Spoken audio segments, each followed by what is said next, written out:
So I got some requests here, raw bras. I mean, nothing personal against the raw bras, but why do they use the name raw bras? And people keep emailing me and going, oh, like, you know, what do you think about the raw bras? They're great doing the raw food lifestyle. It's like those guys diss the raw food lifestyle, okay?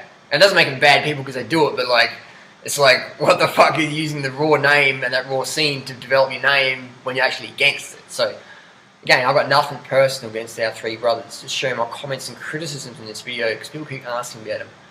So Raw Bras recently put up a video of Denise Minga, raw vegan diet warning, and the question is, another question over here is, one of the questions is, I don't mean to sound rude, but have the Raw Bras had their legs in plaster or been in wheelchairs and recently started walking as their arms are so much bigger than their legs in this video? Even the girl has bigger legs than all these guys in the video. Why is that? I've met the Raw Bras once, and they didn't mention anything about just coming out of wheelchairs or having legs in plaster.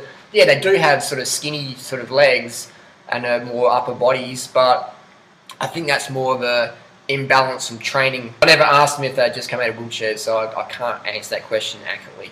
Now, just get onto the real subject here. So Denise Minga, who's like a 20-year-old blogger who claims to debunk the trust. So we've got a 20-year-old English student who's debunked Professor Colin Campbell, who's like a nutritional biochemist, the forefather of nutritional biochemistry. 20-year-old blogger's debunked that because she's an English student, okay?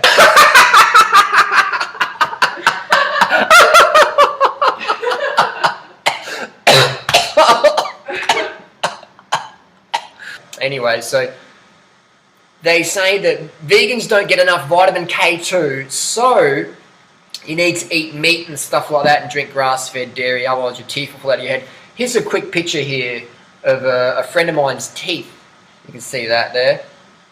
See that decay there? Now, my friend at this time was not a vegan. He was eating like a raw diet with lots of raw eggs and raw dairy, raw fish. But I don't know, because you know, you shouldn't get dental decay. Only fruitarians should get dental decay based on the Raw Bras and Denise's theory. And people are welcome to have their theories, and that's fine, but we'll debate that, definitely.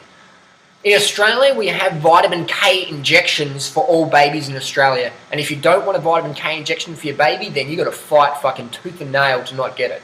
Because the doctor's going to give that baby a vitamin K injection. Now, how many fruitarians in Australia?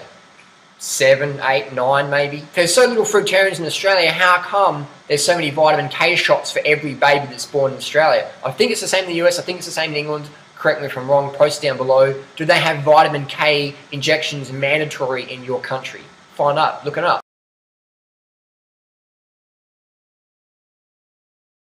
Then in Australia, we have the largest production and consumption of grass-fed dairy and beef. That's why Australia has the colon cancer rates and the heart disease rates.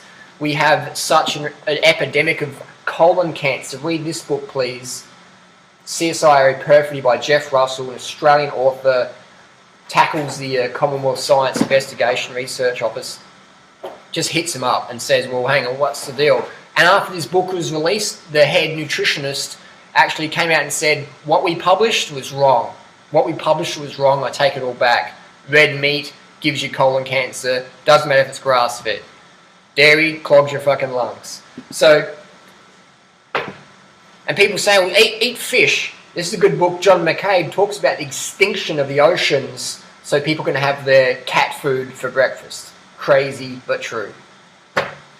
Eating fish for omega-3 for brain health when fish is full of mercury and strontium-90 in 2012 is like, what's that like? It's like teaching your kid the law of gravity by throwing them off a second-story building. Now, Denise Minga and the Raw Bras say fruit will make you fat, fruit will give you diabetes, yet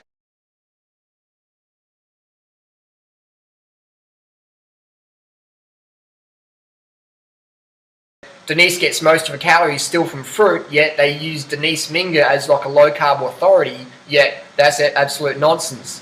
Read Dr. Neil Barnard's book, Clinical Evidence, High Carbohydrate Diets for the Win.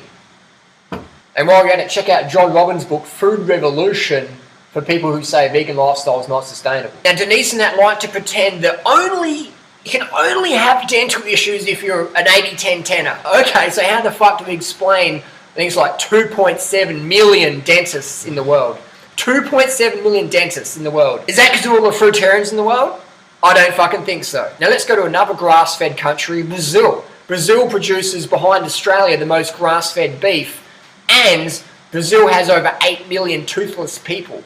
At over 90 kilograms of beef consumed per capita, then how come they got dentist issues? They must have a shitload of fruitarians in Brazil. But last time I checked, my friends that go to Brazil for fruit are sorely disappointed. And in Canada, tooth disease is the #1 childhood disease in Canada, only followed by asthma. Tooth disease is #1, asthma is #2. So there must be a shitload of fruitarian children born in Canada for them to have tooth issues. I mean, there must be literally millions of children in Canada, and there must be millions of fruitarians in Canada.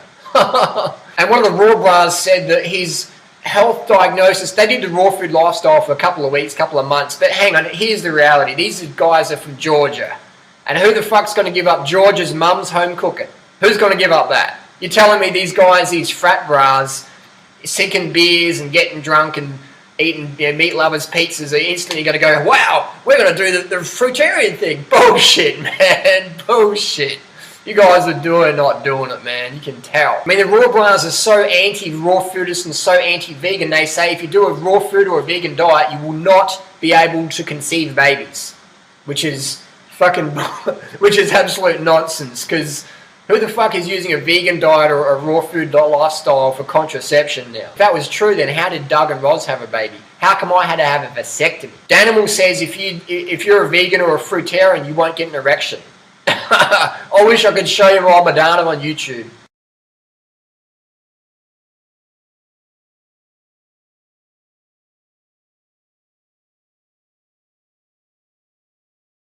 Let me slap against this box here.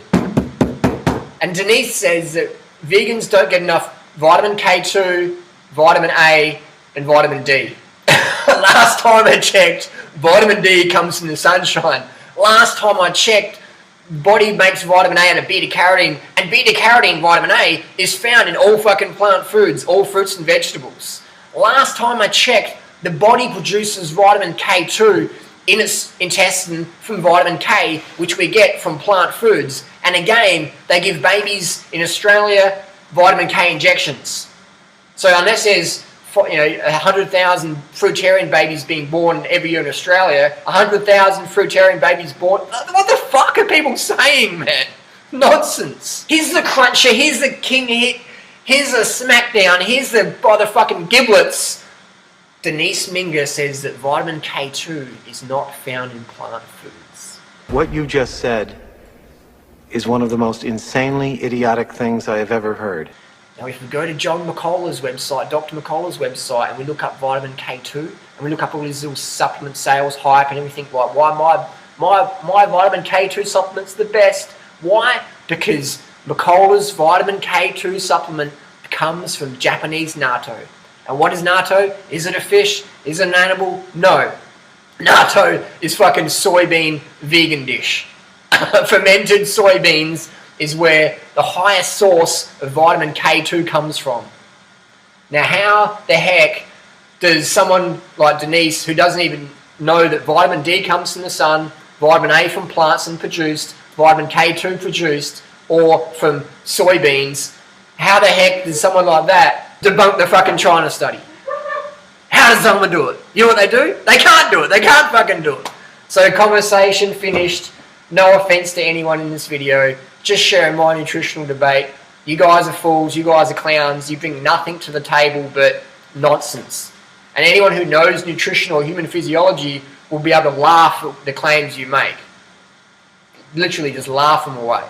So I don't mind doing videos like this because I'm here to educate people with the truth, to override all this dogma out there that says, oh, I mean, dogma. That's what fucking dogma is. Dogma is like foolish opinion. If you're a vegan, you won't be able to get an erection. If you're a vegan, you won't get any sun from the vitamins, from the vitamin D from the sunshine. Oh, I don't know. It's like, what the fuck are you guys thinking? So post your comments down below. What's the dumbest thing anyone's ever said to you about your vegan or fruitarian or 80-10-10 lifestyle? What's the dumbest thing you have heard?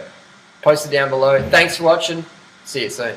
Vegans don't get enough iron! Where do you get your protein from? Plants don't have protein. But what about vitamin K2? You need to drink milk for calcium, Durianrider. Did I get enough B12 if you're a vegan, Durianrider?